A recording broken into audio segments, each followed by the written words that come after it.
Hello, everyone, and welcome to today's episode. Today's guest spent years working in the police force.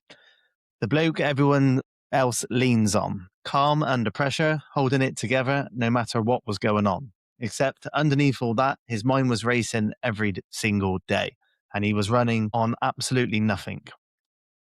He told himself it was just stress, just part of the job. Does this sound familiar? Because that's exactly what so many of us are doing right now, just like wearing a different mask. My guest today is Rolph. Now, he is known as the anxiety coach, and he helps hundreds of people take back control from anxiety using the exact tools that pulled him out of it.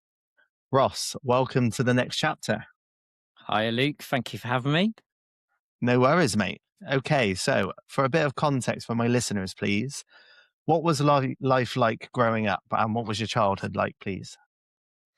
Okay, so I wouldn't say I had a bad childhood or anything, right? Like, I very fondly look back at my childhood. I have two brothers and a sister. We all grew up in a separated home, so parents split up when I was about 7. But we didn't, we weren't like rich. We weren't necessarily poor. We had a few little periods where we probably were, but it just felt like a normal little separated family, really. Growing up, though, like, I started finding I was kind of like a little bit anxious, a little bit shy, but at first I always found I could make myself do things within reason, as long as there was no real issue that I felt was really going to affect me as a person, like really harm me mentally. So I could kind of, get through things okay-ish, but it was more so when I got to about 18, 19, young adult, just finished college and about to go away to uni. And I was desperate to move out of the house. Like, I was just like, I want to go out and become a man and be all big at that. But I think in hindsight, like looking back now, I was still very much a child. And obviously, like, now I know that, your brain is still developing way into your 20s. But I was keen to be I want to get out, I'm going to go move away, go to uni and all that. So I did. But I found it difficult. Like, I'm a real emotional person. Like, I'm a people person. I need to be around people. I'm not good at isolation and stuff. And although I did have friends in that there, um, like some people, I kind of feel like when I'm with people, I was kind of like the life and soul of the party. But if I weren't with people, not so much. And I would struggle to make new friends. There would have to be like some real effort on their side to do that. So I never had like a real big group of friends. And I tended, the periods where I had more friends was normally that it's like I got a friend who had lots of other close friends. But throughout that time through uni, I found it quite difficult because of like the loneliness, and that was a bit of a kickstart for like the anxiety, really, for me. And it just made things getting more and more difficult, and I was really, really hard on myself. And I'd only want to go to, you know, events or whatever if I kind of really felt safe with someone to go with and stuff like that.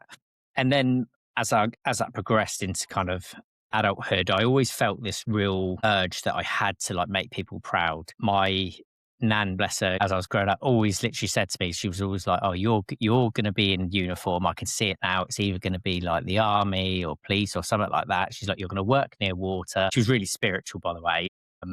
She always said that. And it's weird because you know how like sometimes people say something to you and it's like like my nan could say anything to me and I believed it. So I was always like, right, that is going to be what I'll do. And when I went to university, I was studying law, and I was like, oh yeah, I know what I'm going to be. I'm going to become a barrister or a solicitor, because that's what you do when you study law. Let's go and do that.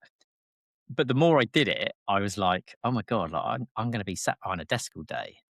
Like, I don't want to do that. I don't feel I'm going to have like stories to tell, and like no one's going to really want to talk to me and stuff because I'm just going to be boring and all this kind of stuff. And that's not me saying solicitors and stuff are boring, by the way. That's just like in my young childlike head. So eventually I decided, before I finished uni, towards the end of it, I was like, right, I am going to join the police. That seems like a really good idea. It's seen as like an exciting job. I was like, that'll make me a man, I'll be real brave and everything. And I tried joining. for the first time. I don't think I got in. And I think they basically said, get some life experience. So I was like, okay. So I went and got this other job where I was basically going around on my own and fitting windscreens, all that kind of stuff. I was like, yeah, that's more, that's more manly. Go, Ross. So I did that. And then once I got a bit of experience, I managed to get in the police. It didn't do what I thought it would do, though. Like in lots of ways, it did bring out like the courageous side of me and the courage side. But that, I would say, is it's almost under duress, right? Because when you're in that kind of role, when you turn up with something, it's completely unknown. Like you obviously get a bit of information on the way, but what you're turning up to can be massively different from what you've been told. But you get there and it's really difficult to describe, and you very quickly get used to it. But sometimes when you've stepped out from it, you can see it. But there's a real pressure on you Mm. to be a certain way, to Mm. act a certain way, to be confident, like elude confidence to people because they're all looking at you. Like you're the one holding people together because you're normally attending. It's the worst day of their life. Something's happened, and they're all looking to you for the answers. And realistically, you're just a person, and you've put a different few different bits of clothes on that other people don't have, and suddenly you have to become this other person. And I think you almost become like an actor. Is the only way I can describe it, because actually, I could go to something and something horrendous has happened. Doesn't affect me though, does it? I'm okay. Let's sort you out. Let's do this, that, and the other. But that does have a real impact on you over time. Real impact.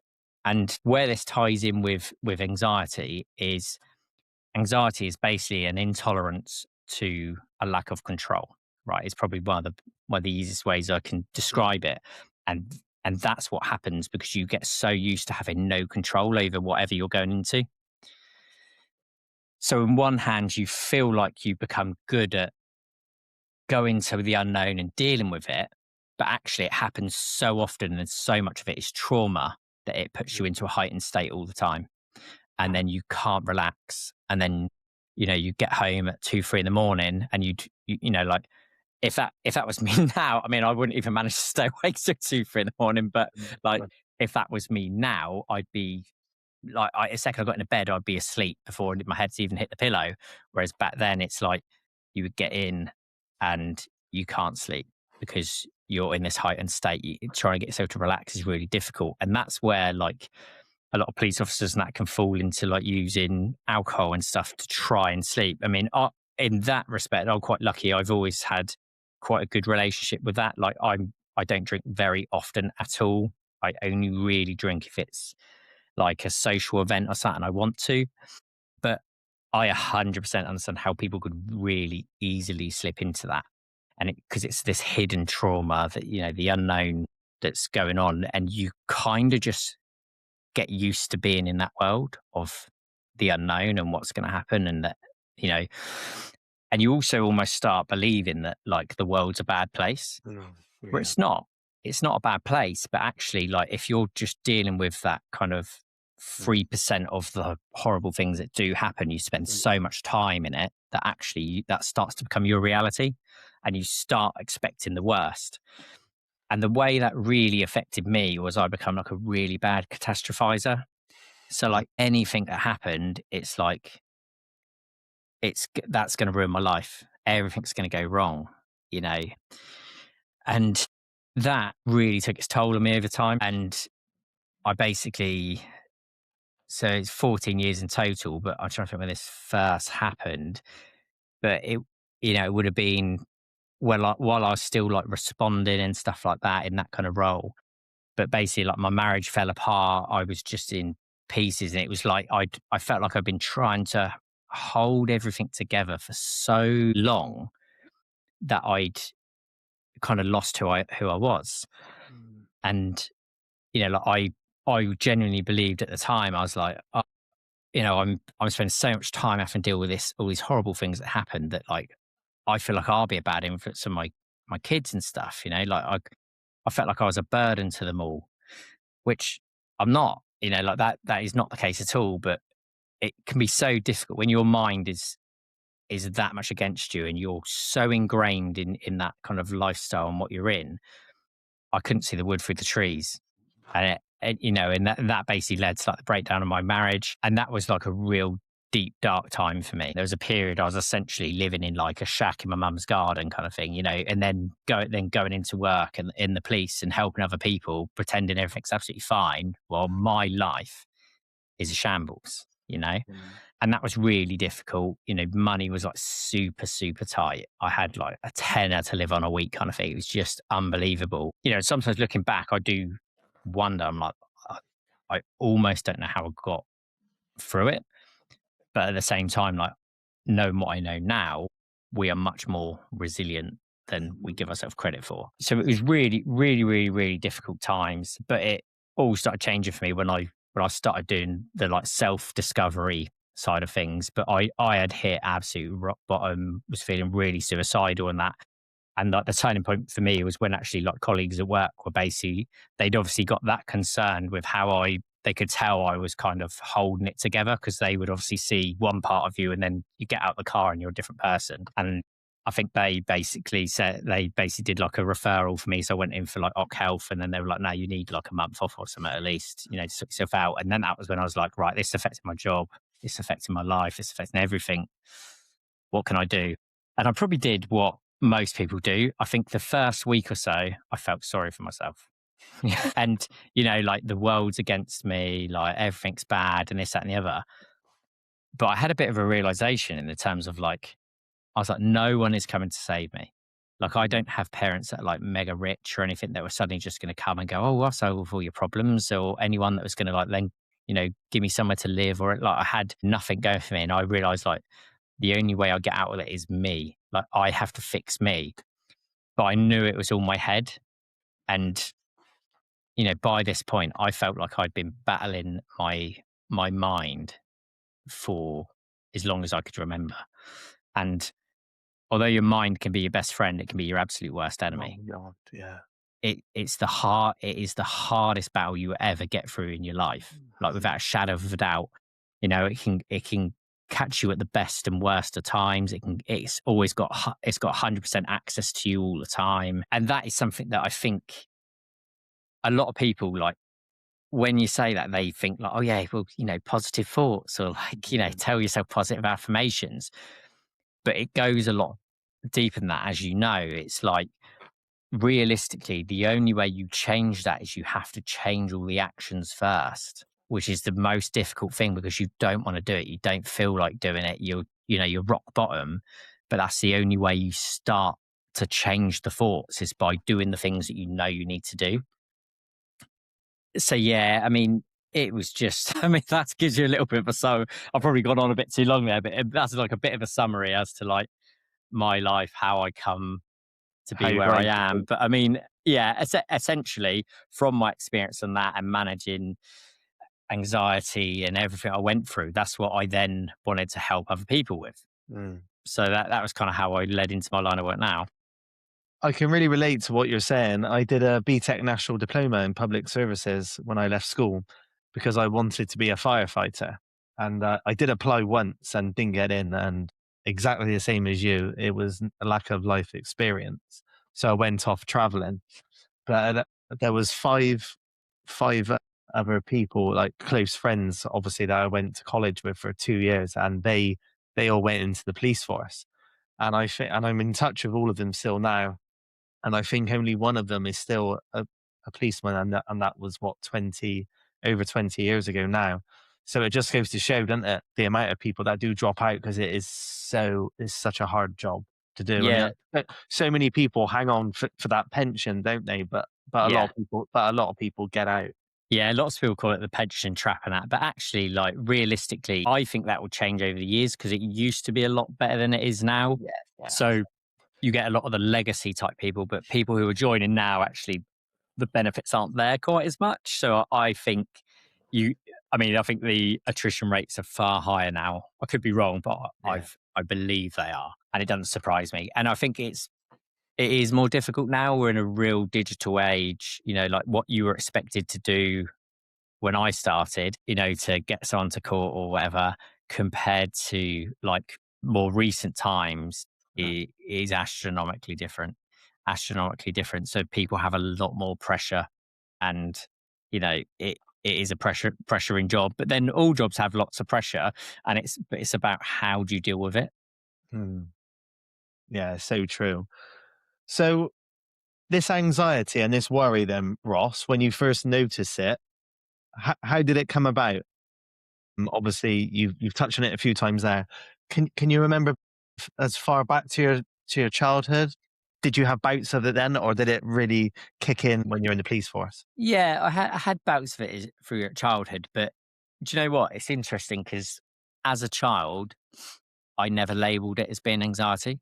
No, no, nor did Like I. No. I labeled it as being like, I'm a bit shy, or I just don't feel that confident. Mm. Whereas actually, like, in hindsight now, I'm like, no, I was anxious. I was anxious. Within the police force, though, it was funny because it almost crept up on me. But I was so reluctant to label it as being anxiety because there's a bit of a, it's a bit of a stigma with anxiety. Like Yeah.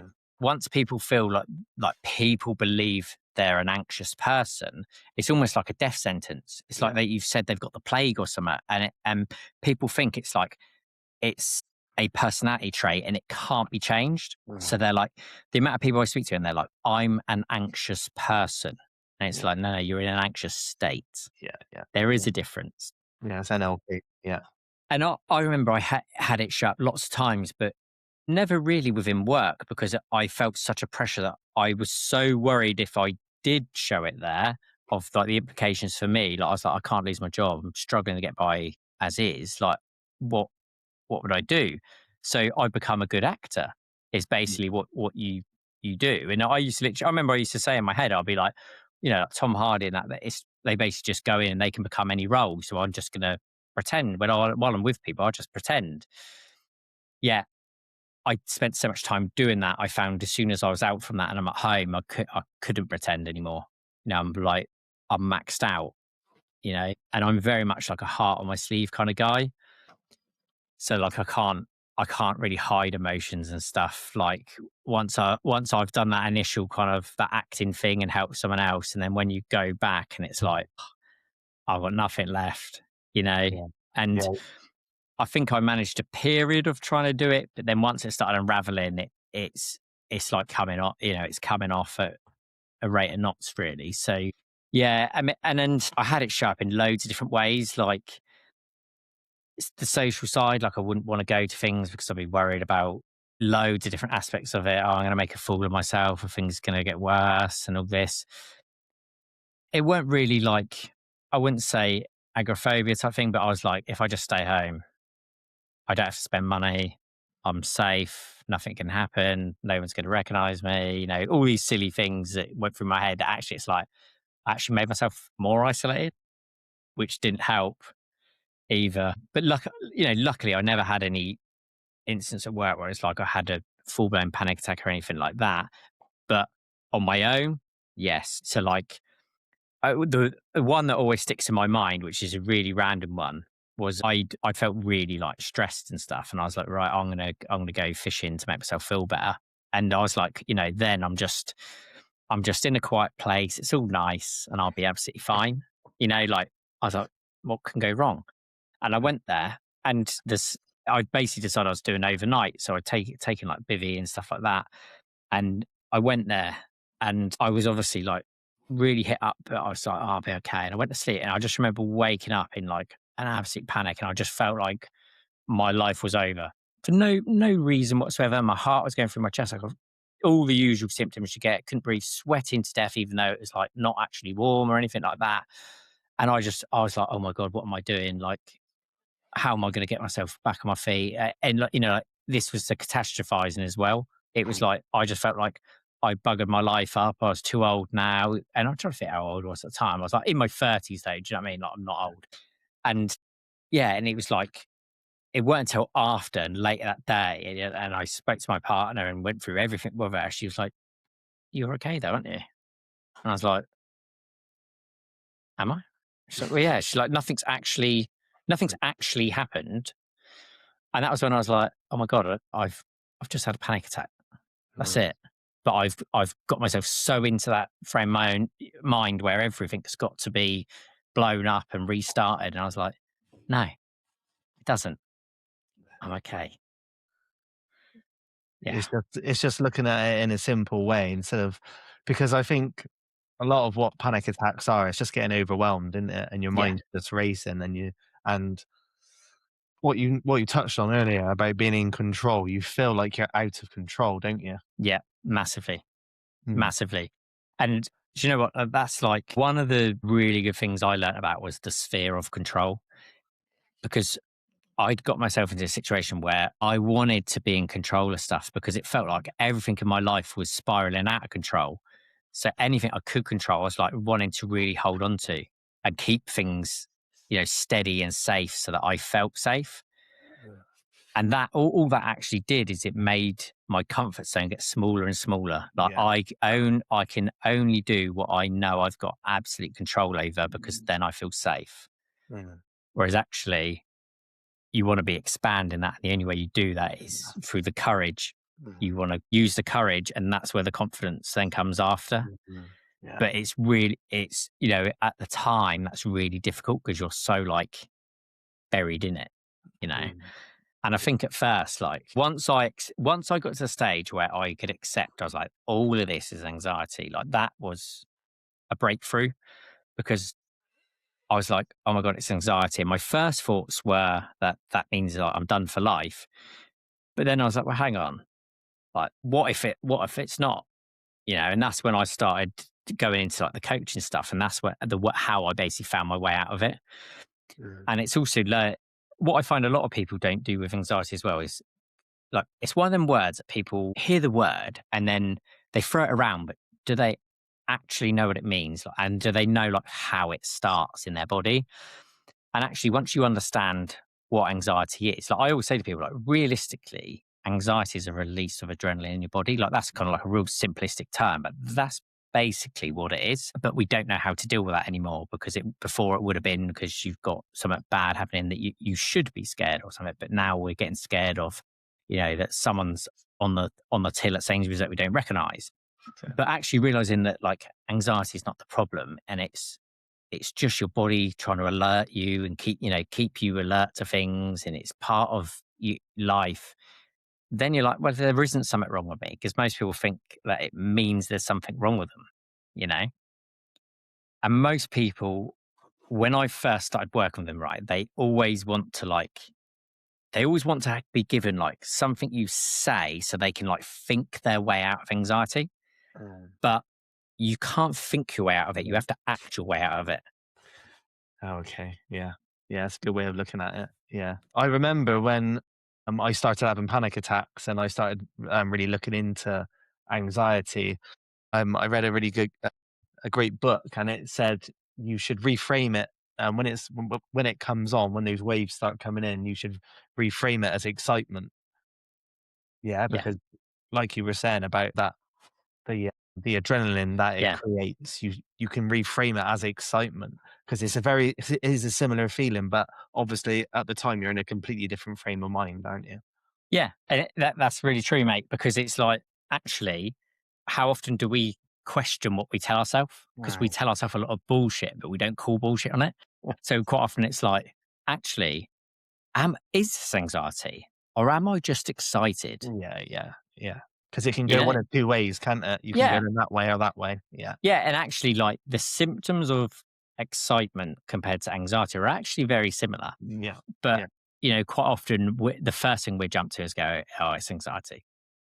Yeah, I'm gonna have another panic attack, and all those negative thoughts Yeah. come in rather than positive thoughts. Yeah, and realistically, it's a fear of the unknown.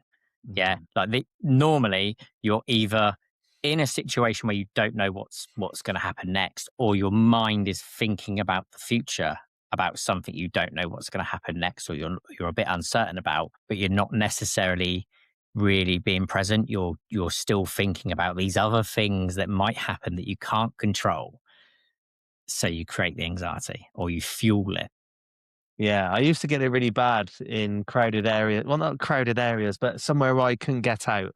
I know one of the big ones is travel anxiety. I used to get that quite a lot if I was on a bus or I knew I couldn't escape, even Yeah. though I never had to escape to breathe because there was plenty of oxygen in the bus.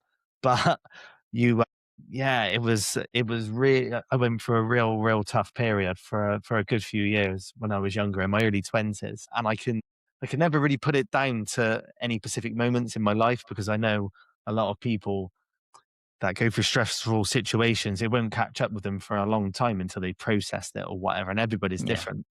But yeah, in my 20s, I would say pretty much throughout my 20s, I suffered with anxiety, and now having done lots of self development work, obviously cutting out the booze has been a massive thing.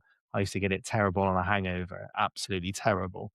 Uh, but yeah, and now I get it very rare. But back in the day, it was crippling. It really was, and it took me best part of a decade, I think, to work my way through it. Really. I think there's also a bit in there about like actually accepting that you can have anxiety, like like especially for men, it's very easy to be like, oh, like oh, I'm a brave bloke and that I wouldn't get anxiety, or it's not that it must be something wrong with me physically, like the health anxiety side of it. It must be something. It must be my heart. It must be this. Must be that. Mm, And actually, it's like no, mate. It is just anxiety. Yeah, so mm, you can overcome it. I mean, I'm quite lucky in the health anxiety side of it. I only had one really short period where I did have that. Without going into too much detail, essentially, I'd been to the gym absolutely fine, just doing normal stuff I did. And then as I was leaving, I basically essentially suddenly started feeling unwell and fainted. And basically, like they called an ambulance, stuff like that. I got taken to hospital and I was convinced, I was like, I'll go in and I'll be straight back out. And then they put me on ECG, this, that, and the other. And I've had this happen before. I'm like, nah. It's like, well, actually, like throughout my life, I've had a few. I was like, you start to think about it. I had a few times where I kind of fainted for no reason. But anyway, so long story short, I ended up getting kept in for like 4 days. And after like the second day, when they were still keeping me in there, they put me on this ward, like a cardiology ward, and like everyone around me is literally dying and stuff. And I was constantly on an ECG and that. They wouldn't even let me go to the toilet without stand outside the door and that. And I was like, this is a bit, like I was getting reeked with anxiety. I was like, this isn't right. And I got pretty grumpy and stuff in the end. And I was like, you got to tell me what's going on here, kind of thing. But essentially, what it transpired is through the tests, I have two additional holes in my heart that I'd oh, never know God. I'd never known about. And essentially, like the moment they told me, it was like I felt like I'd had a death sentence. I was like, oh my Yeah. God, I'm going to die young. I'm never going to get to do stuff for the kids. This is it. I'm never going to be able to do fitness again. I'm going to turn into a big, heavy blob and all that. Like I'd ripped myself off. And I had a short period of being like that and just thinking like everything's going to kill me. But I saw this consultant and he basically said to me, like, the biggest challenge you've got now is your mind. He goes, because your mind is going to tell you can't do anything. And he's like, Ross, I think I was 33 at the time. Was it 33 or 34? Let's say 33. Might have been 32. Around that age. But he was like, Ross, you're 32 years old. Prior to this, you never knew you had this and you did everything, right? But now you know you've had it, you could hold yourself back from doing all these things. Whereas before you would have just done it. He's like, if you decide this is, like life changing, it will be life changing.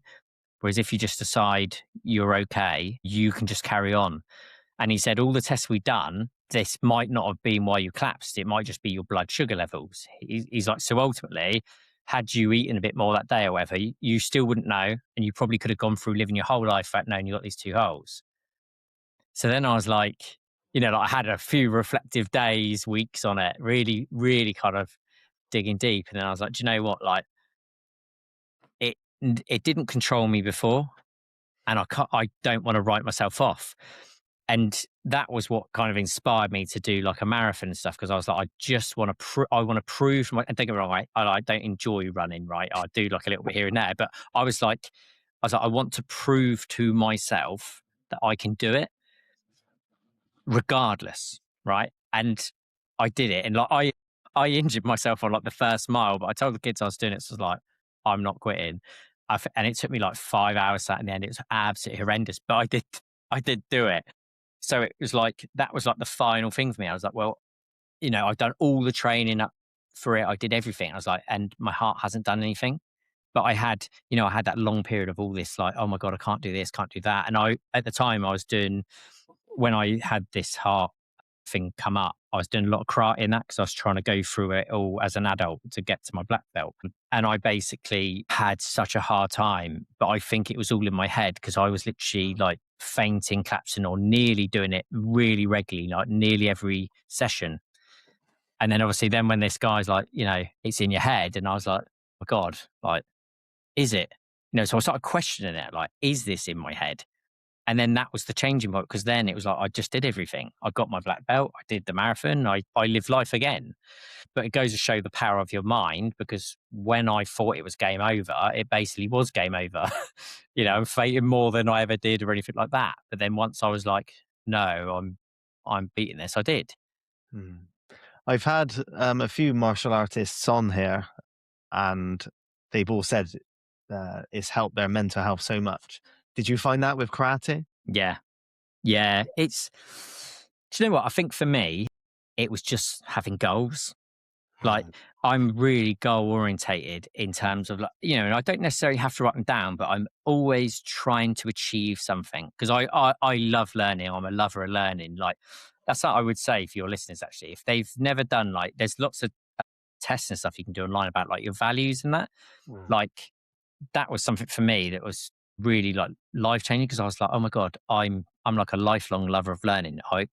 As long as I feel like I'm learning, I'm always happier. So once I kind of learned that about myself and accepted it, like, because there was a period actually, like, to go back a little bit on this, there was a period where like I was like really hard on myself and I was like, God, you're never happy. Like, you always want to get that, and then when you get it, you're then not happy, and you want something else. And I used to beat myself up and be like, oh, why can't I be like everyone else and just like aim to buy a house and then be happy? And it's because I enjoy learning. Mm. Like, that realization of that and going, actually, like, it's not that I want this material thing and I think the material thing holds my happiness. My happiness is striving to be better, to improve, to make my kids, like, look up to me more, to give them a good example, set a good example in life and stuff. And the realization of that was massive for me because then I stopped beating myself up. So like my like thoughts in my head now compared to then are like worlds apart. Like, I had a worst enemy in my head then, whereas now I'm a good cheerleader for myself. Don't get me wrong, I'm not perfect and I still will do my head in every now and then, but I'm much quicker to recognize when that voice comes in. So I can shut it down much quicker. So the transition from a policeman into a coach, Ross. Obviously, you spoke about being getting your black belt in karate. Did that help then because you were excited about growth and about trying something else, or did you suffer with your anxiety during that period? Was it tough? Yeah, tough because it's that unknown, Mm. that uncertainty again shows up. And show what, like, I I think if you ever set yourself like goals and you want to be like, oh yeah, I want to achieve this, but you're afraid of uncertainty. Well, there is nothing you can do that's worthwhile doing that won't have an element of uncertainty, right? So you take that as a given, right? I've got to be willing to do something that there is no guarantee on. But the way I always look at these sorts of things, right, is I look at it in terms of fear, because fear is a door, right? So you've got a door in front of you, and you've got this fear of what is the other side of that door. But the only way you will know is by opening the door, right? Your fear is telling you not to. If you go along with the fear and you decide you're not going to open that door, you'll never know what's the other side of it. And all your dreams, everything you've ever wanted, could be the other side of that door, right? It could be this nightmare you've made up in your head. But how many times when you've opened door has it actually been that? Like, realistically, yes, we have bad things happen in life, but or if we did it in like statistically, it would be like a 1 in 100 realistically. But we just remember the bad one. So like life opportunity, I look at it as like fear doors, right? So I'm like, right, how can I get myself to open that door?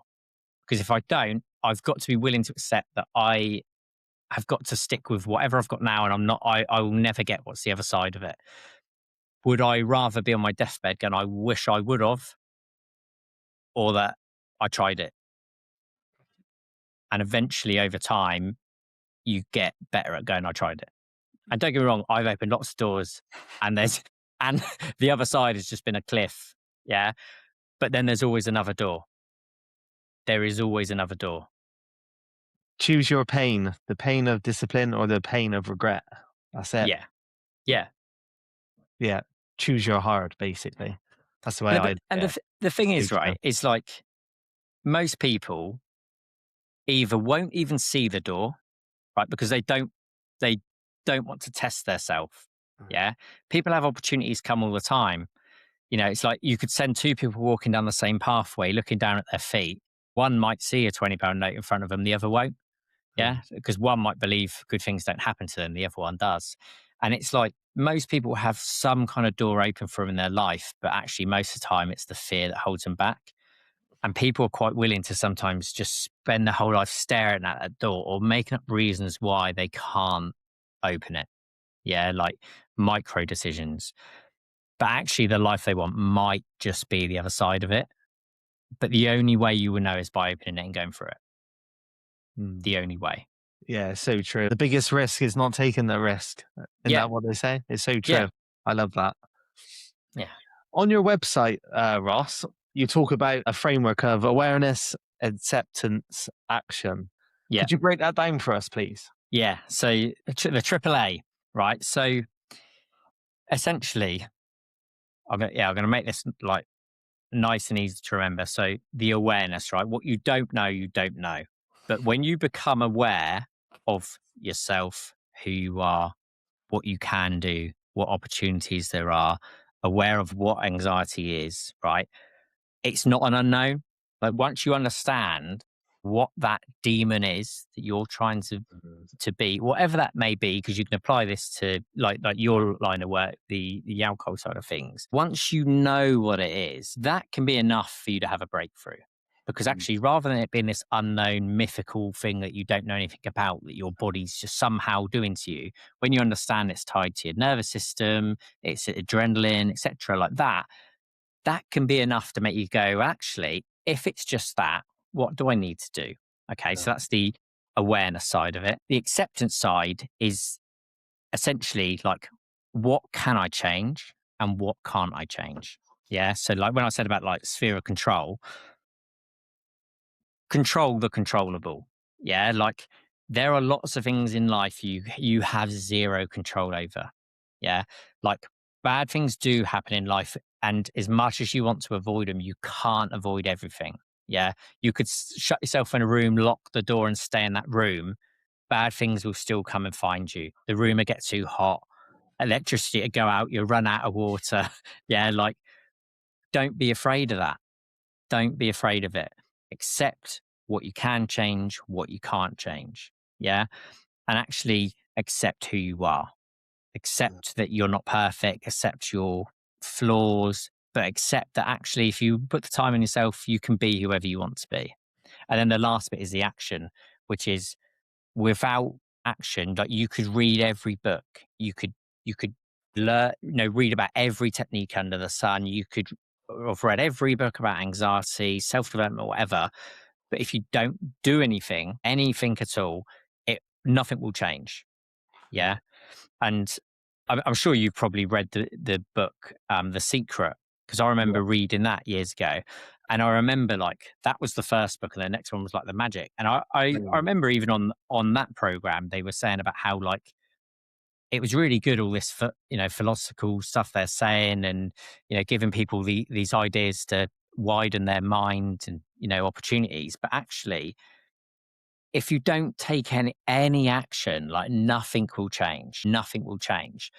And when I go through this framework with people, the idea is once they start knowing what anxiety is, what they can change and can't change, we start get them doing positive actions that will change their life.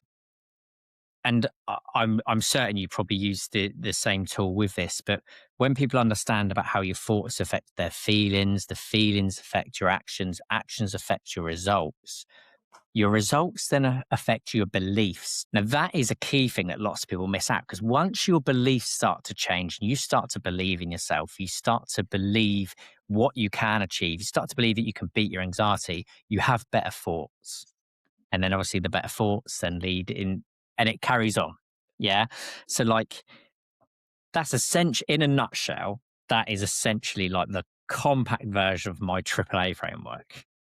No, it's really good. A lot of people say as well, knowledge is power, don't they? But I'll always say knowledge is only power when it's applied. You need to apply it. 100%. Otherwise, it's just information. It says education that you're not 100%. actually using. You're not doing anything with it. So where's Well, the power in that? the way to look at it is also this way.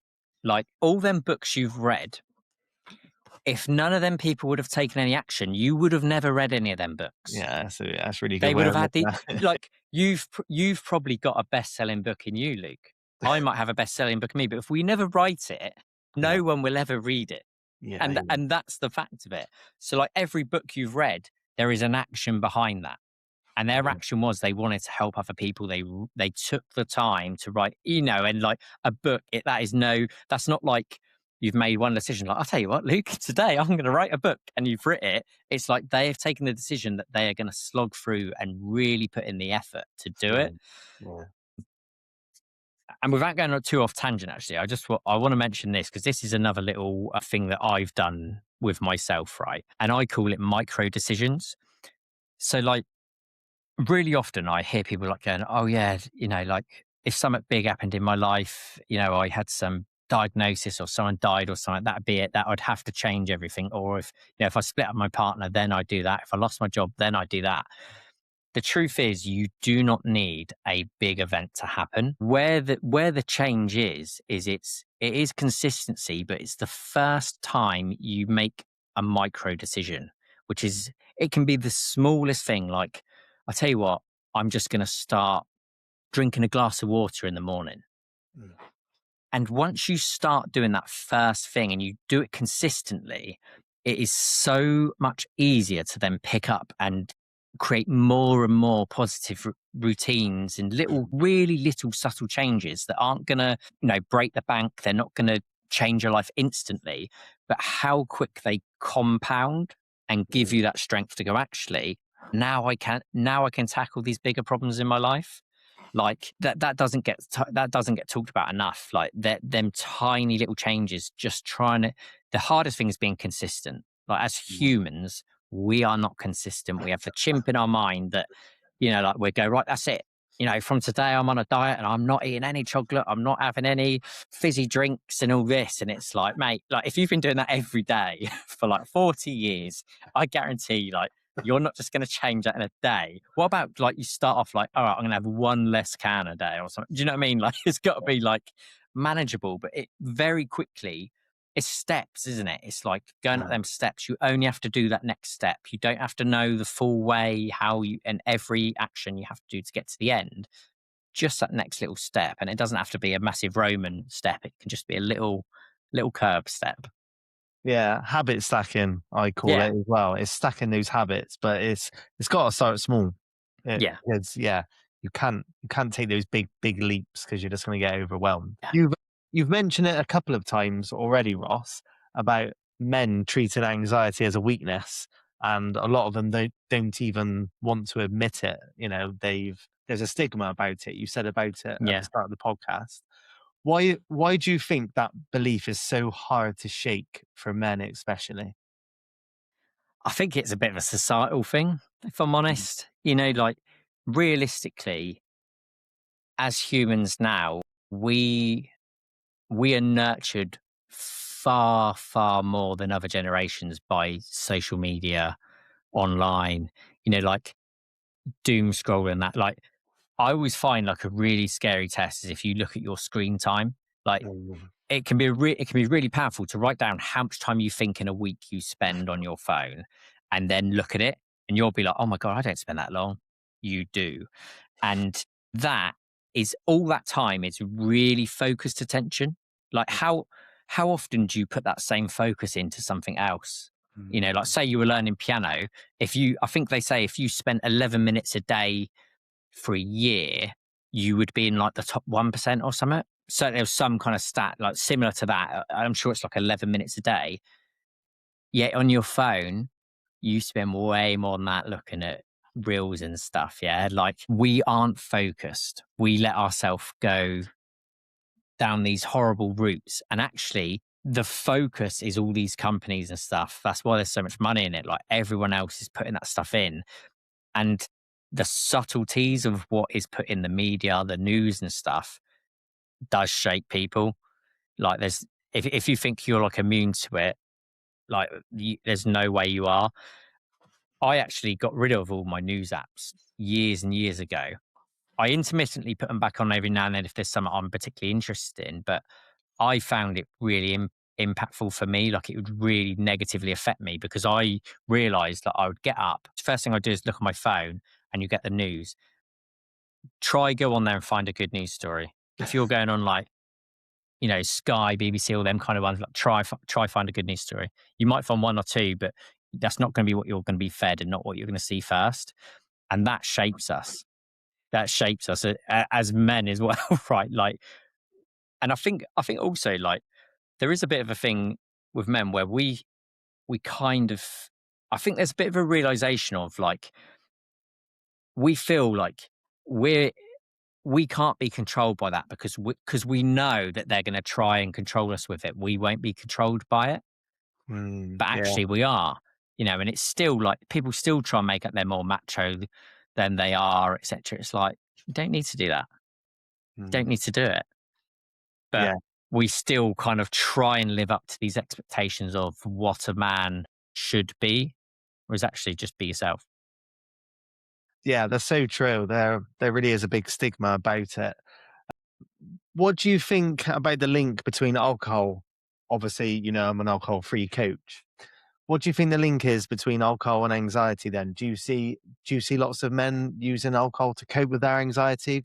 For me, Yeah, I've spoke about anxiety before, you know, feeling really, really anxious on a hangover and then using the alcohol to get back out of that. But of course, yeah, then you're on that loop, aren't you? You're sort of in that vicious circle. Do you see that a lot yourself? yeah. That's a really good point actually, because essentially alcohol is seen as like a little bit of an escape, I think. Mm. And it's like, actually, if I do that tonight, I kind of all my troubles go away. I feel a bit better. I don't have to worry about having anxiety attacks. I'm more calm. Whereas actually, as we know, like alcohol massively affects your body. Like Mhm. even when it passes through you, it's still within you for X period of time, and you're dehydrated. And basically, everything else it does to your body, there's nothing within that will help you with your anxiety. Mm. So that next day, what you're actually deciding to do is you're essentially going right. I'm willing to have 2 or 3 good hours to have 24 hours that are going to be much worse than they would have been. Mm. And it sounds harsh, but that is realistically what the trade off is. But we don't think of it as being that. We just think, it's just a hangover, whereas it it really isn't. Because obviously your hangover, being dehydrated, really affects your thoughts, and they're going to be more negative, more worrying, etc., etc. All the things you don't want. So that next day gets much much worse than it needs to be. Yeah, they say you're robbing the joy from tomorrow when you're drinking, Yeah, basically. That's what you're doing. yeah. So, so true. So, what does it actually feel like on the other side of this then, Ross? So, clients that you work with, they come to you, they're riddled with anxiety, they're having panic attacks, whatever that might be. After working with you, what does life look like on the other side? Yeah, so something I always say to people, right, is like if people ever say to you, like, oh, yeah, you'll never have anxiety again, or like it'll be gone forever, that is BS, yeah, because it's part of your nervous system. Yeah, You yeah. can't not ever have it, right? I can give a really good realization of this. Like, bearing in mind, I work on this all the time. Just last weekend, I was out having a meal and it was like really noisy, lots of stuff going on. And then I suddenly started feeling the symptoms. And I was like, oh my God, I haven't felt this for age. And it was almost like an interest thing. But I was like, oh my God, it's my anxiety showing up because obviously I'm Yeah. in a bit of a weird situation. I haven't eaten this place before, etc., etc. But where I go for it, so I was obviously extremely quick to go, okay, I'm just going to go into my routines and just calm it Mm. down, which I did. But it goes to show that it's always there. Yeah. And it can always show up a little bit. But basically, what the idea is through my coaching is that you will be given tools and techniques that you can use for life that are really easy to use. There's not too many steps. You obviously going through like the AAA framework I said about, you'll understand what anxiety is so that when it shows up, you know what it is. So it's not that unknown. You then use tools that are proven to calm your body down. For example, you've got like breathing techniques, muscle relaxation, exercise, which are like the free golden tickets, as it were, that have been there since the dawn of time as humans. You use them and then your anxiety is going to drop off much, much quicker. But the idea is that by doing it consistently and with the learning, we go through the journey, we go through, a bit of NLP, etc. The idea is by the end, it's no longer controlling your life. Yeah. You've got your life back. And normally they're now able to do things that they weren't able to do before because they've got that belief back in themselves. They've got their confidence back. And actually they've learned about, although I've got this bit of fear about this and my anxiety is telling me not to do it, I've now built up the evidence that if I open that door, the other side is actually pretty good and I'm willing to do it again. So, what are some of the things that it holds people back in? I mean, we spoke about traveling, and you said about being in a new busy place in a restaurant or whatever. What are the things that with your clients? What's the most common thing that it holds them back in? Would you say? Is it going out into public situations and stuff? Is that It, one it of the can biggest ones? no, it can really vary. Often it seems to be things that they have wanted to do in their life that they haven't been able to bring themselves to do. Oh, Right. okay, yeah. That's quite common. For example, they might have wanted to go traveling, right? Mm, But they've always thought, and it's not necessarily travel anxiety. It's just the fact that they might think they're not the sort of person that can do that, and they're telling themselves they would be too anxious to do it. So okay. actually, by doing that work with them and building up that Mm, confidence, you get the idea is I get them doing like mini trips, etc. They yeah, realize they can do it, and then actually that big trip becomes completely yeah. achievable. There are other ones though, like for example, like some of the other really interesting, I do find the health side ones really interesting as well, because it's very easy with the health one to get yourself into a right state where you'll think every day is like, I'm going to die, this is going to go wrong, that's going to go wrong. And actually, once you get people consistently using the techniques, they very quickly realize that actually this isn't something to be afraid of. And then that seems to very quickly like start to drop off for them. So Mm, that's really interesting. Um, Obviously, agoraphobia is quite interesting as yeah, well. yeah, Mm, But yeah, do you know what? Everyone's okay, really different. I mean, yeah. there's so many different kinds of ways that anxiety affects people. It feels like sometimes health is the biggest one, and I don't know. I don't know if that's because of like social media and stuff, and Doctor Google. Like Mm, the amount of people who come to me and they're like, "Oh yeah, I've got this. My blood pressure's this, my temperature's this," and they're just they're like, it's almost like you're looking for something. If you keep looking, you're gonna find something wrong because eventually, that your blood pressure things and that they're only as accurate as they're accurate, as you do it. So it's like people almost want to be diagnosed with something sometimes, but mm, actually, that isn't the end result because even if you got told you have something, then what? mm. Do you think people make themselves ill by doing this, by either catastrophizing and ruminating? Not not physically ill.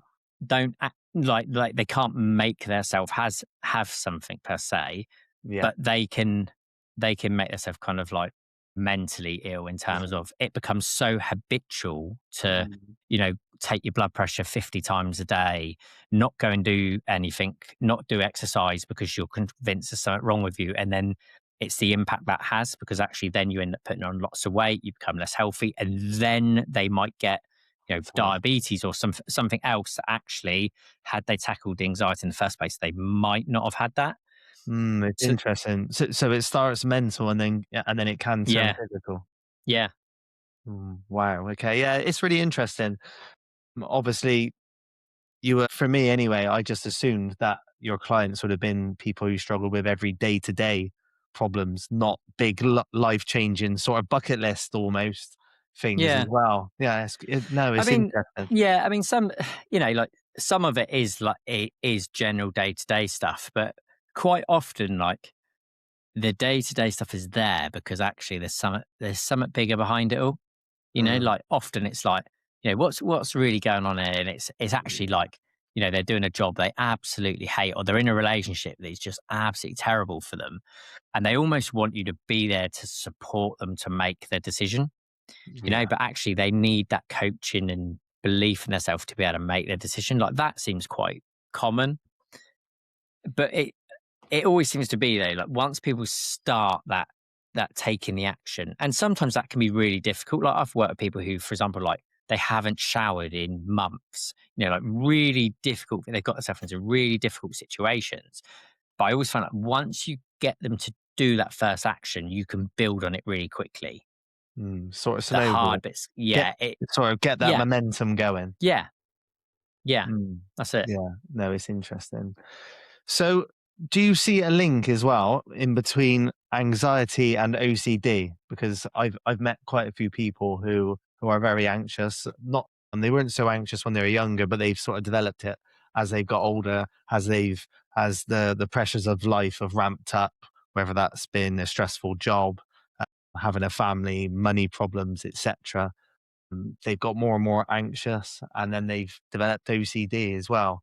Yeah, Um, I think there is an element of that, and I kind of go back to my earlier point about the with anxiety being like an intolerance to a lack of control.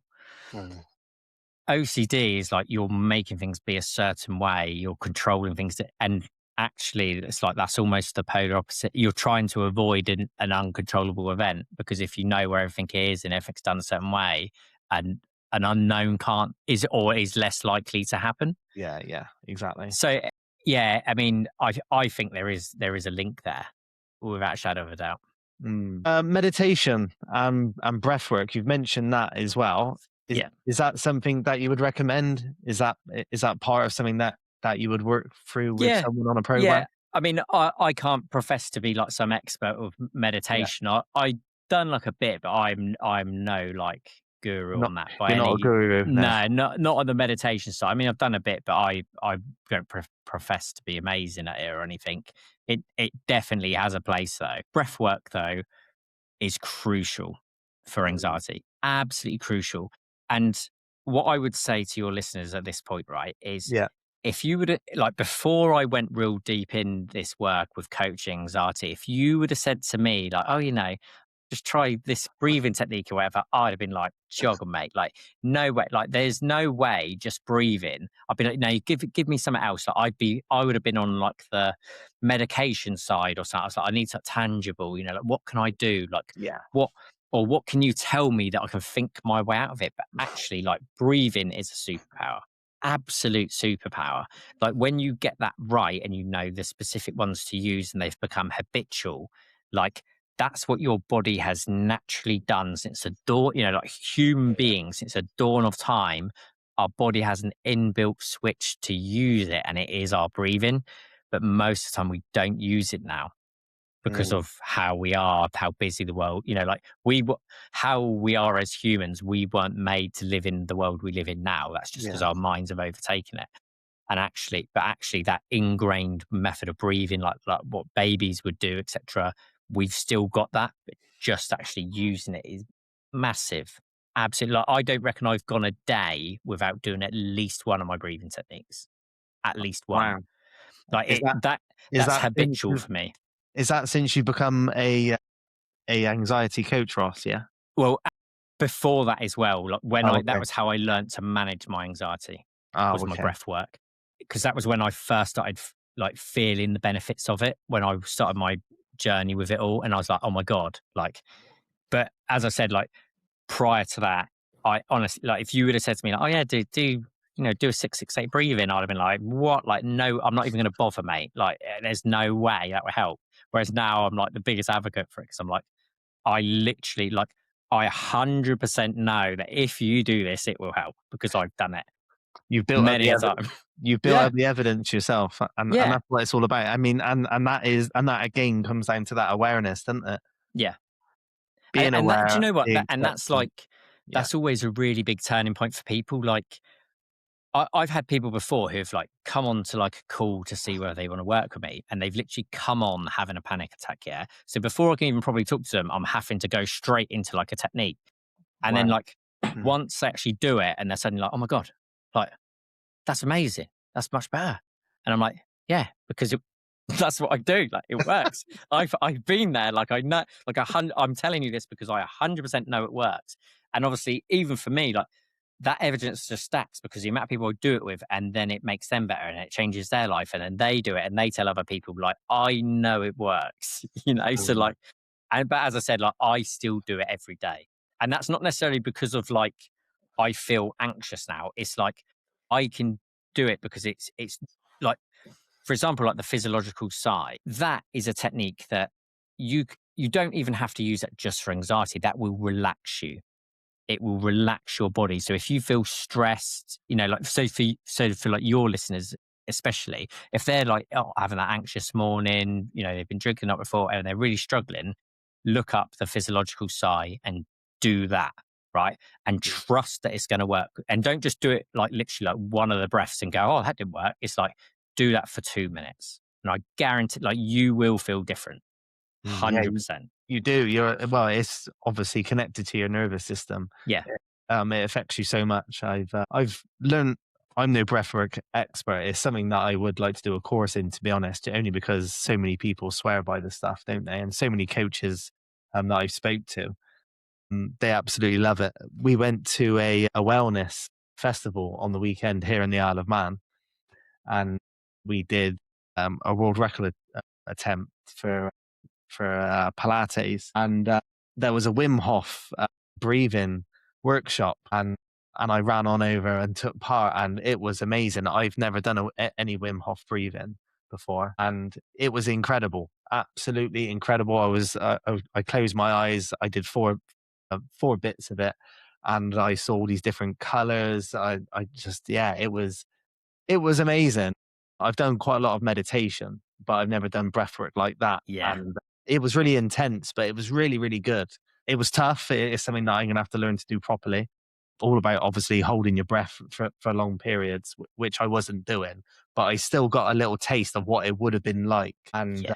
yeah, it was incredible. And do you Absolutely know what? incredible. It is a real art. Like I'm not an expert compared, like because like you mentioned Wim Hof, Dan Brule is like the godfather of it and stuff. And I've done like his courses and like honestly, like there is so much to like you like there are people that work just in breath work.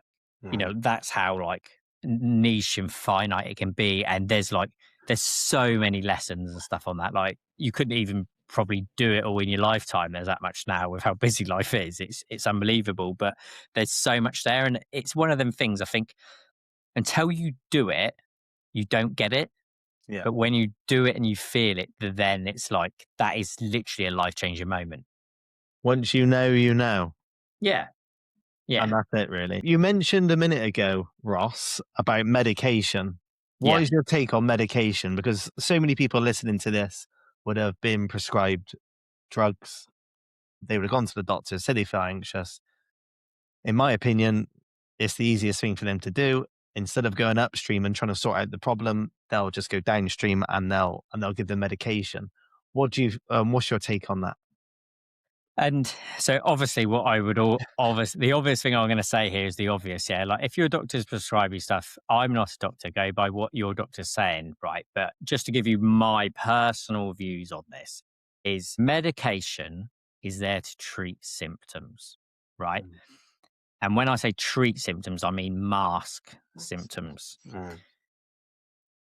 Unless you were taking like antibiotics for like a bacterial infection, it's just there to treat symptoms. And again, by treat, I mean mask. So it's not going to go away. And Mm. what you'll find is most people, most of the time, it's just a case of that dosage is going to go up and up and up as you become your body gets used to it, etc. Hence why, like, antibiotics, they don't just give you all the time because you'll get used to it. It's exactly the same. Mm. and you're almost kicking the can down the road. Yeah, exactly. And, like, it's very easy to think that, that medication will be there. And, don't get me wrong, I think there's a real place for it when people have hit like that rock bottom and they need like that little bit just to give them a kickstart to get them on the right road. But it will not, like, you're not dealing with, if you don't deal with the root cause and you just leave it going and going and going, you're just going to have to take more and more and more. You're kicking it down the road, and actually, it's not going to resolve it. Like, there comes a point where it's like, you've got to do the work. You've got to do the work. You've got to look after yourself and actually try and get the weeds out rather than just chucking like the stuff on top of them. Yeah, you could only suppress it for so long, and you can only kick that can down the road for so long. Yeah, At some point, you're going to have to face it, and yeah. that's that. So, Ross, if you could go back and speak to your younger self, the one that was having those panic attacks back in the day, what would you say to them? Breathe. I'd literally go, just breathe, boy. Take a deep breath. Just take a deep breath. Do that for 2 minutes. And like, I have thought this before, actually, like it, because like there's some techniques with like NLP and that where you go back and stuff. But it's like, Yeah. I've always had these thoughts of like, if I could go back to little me when I think of myself as like this little skinny kid and all that, like, I would just say to myself, you're going to be okay. Mm, Yeah. yeah. Like, I think we spend so much time like worrying about what's going to go wrong and all the things that can go wrong. Because, like everything and anything can go wrong. We never know what's around the corner. Mm, But realistically, most of the time things do go right. And actually, sometimes things go wrong because it had to go wrong to make something go right further down the road. Like the amount of times I've had that where things have happened. And at the time, it's been like the worst thing in my life. But actually, like, a year down the line or whatever, I'm like, oh my God, if that wouldn't have happened, then X, Y, and Z wouldn't have happened. Like I might not have had my kids, I might not have had this. Yeah, it's difficult, but it's like, yeah, I would say to myself, you're gonna be all right, and breathe. So, what does the next chapter look like for you, Ross? And where can people find you? So next chapter. So I get married in 3 weeks. So Oh, that's a wow. big deal for me at the moment. Thank you. So that's kind of taken over my life at the moment. And I was saying to you before this started, like at the moment, I'm being really kind to myself, trying to give myself as much time to do stuff as I want. What that means is it's like doing gardening, getting the house sorted, etc. My partner's Polish, so we've got lots of family coming over from Poland and stuff. So I'm trying to get everything kind of really nice, make sure all the plans are in place for the wedding. So that's like the immediate future, but really exciting. After that, I'm going to continue with a bit of work I've been doing for a long, long time, which is writing my book. Oh, wow. Okay. And as I was saying, like, this is what I've been about micro habits. It's like sometimes I might write a line or something, right? But I know it's progressing. I don't necessarily need to rush it. It needs to be how I want it to be, but I'm always doing something. And that would be like a real good lifetime goal. I don't know. I haven't really, like, this is one of the only ones where I haven't given myself a deadline on, which normally I'll be like, right, I'm doing it by that date. And I might do that at some point just to actually get it done. But I always have more and more ideas, and I feel like realistically, in like the long term of my career and the work I'm doing with people, it's still relatively early days, and I like what I don't want to do is finish the book and then have like a real good breakthrough with a client. I'm like, that's the perfect way, and then be like, oh no, I've done it completely different, and yeah, that could be book 2 or something. I don't know, but so that's like, yeah, that's like a real big one. Obviously, my podcast is like quite a good focus. I really enjoyed doing that. I've got like the second wave of it all coming out soon. When I started doing it, I was just going to do every week, but I basically made myself too busy with clients now. I was literally like, this is too much. I was like, right, I'll use what I've got recorded. I'll get some of that done, and I'll just do it in like a next wave. So that's the next lot that comes up soon. So that'll be continuing. And then after that, it's just going to be whatever the life throws at me, really, I would suggest. But if people have enjoyed listening to me in that, my podcast is the Anxiety Relief Podcast. It's on all the same places as Luke's, Spotify, Apple, all the usual stuff. Or you can find me on my website, which is www.rossrolph.com. My surname is spelt weird. It's ROLPH. So if you do ROLF, you won't find me, hopefully, unless people have spelt it wrong somewhere. Yeah, I'll put all your bits and pieces in the show notes anyway, Ross. Thank you so much for coming on today, mate. I really appreciated it. Anxiety was a big part of my life in my 20s, like I said. So I wanted to get you on for ages and sort of rack your brains and find out, and I've learned loads as well. And I dealt with anxiety for over 10 years. And so it's been great for me to learn so much. And I know and there's so many people out there, and so many of my listeners will be suffering with anxiety. So, thank you so much for sharing your wisdom, mate. I really appreciate it. No, brilliant. Thanks for having me, mate.